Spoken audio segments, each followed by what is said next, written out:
Every year, many trees are cut down and several ecosystems are lost due to artisanal clay mining in the district of San Agustin, Huancayo, Peru. Although deforestation here is not as large scale as in the Amazon, it contributes to climate change in some way.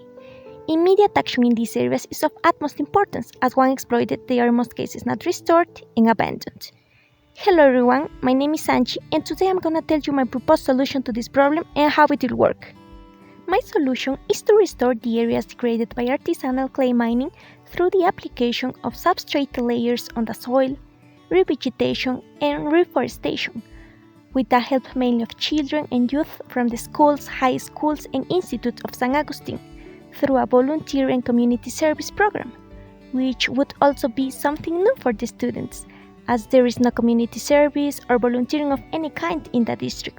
The students are a key factor in my proposal. Nevertheless, all of this wouldn't be possible without the help of San Agustin District Municipality, teachers and principals of the educational institutions who will be in charge of promoting and disseminating the program, not only in schools but also throughout the district, so that artisanal miners as well as any other person can participate. In addition, they will accompany and support the participants throughout the program, which will consist mainly of 3 stages. In the first stage, bulletins and talks on the importance of ecological restoration will be given in schools, the district's main square, clay extraction areas, in order to encourage participation in the program.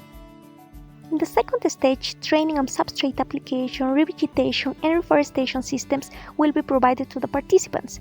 Different sessions will be held for the children enrolled in the program, since they will be in charge of reforesting part of the degraded area.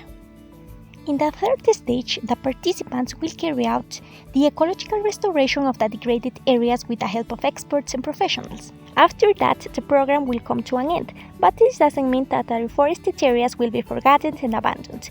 Every restoration process requires constant monitoring for many years to guarantee its success, so the students will be constantly visiting the reforested areas. In addition, more programs like this one will be developed to restore other degraded areas in the district, and then, with the help of the regional government, expand the programs to the whole region and country.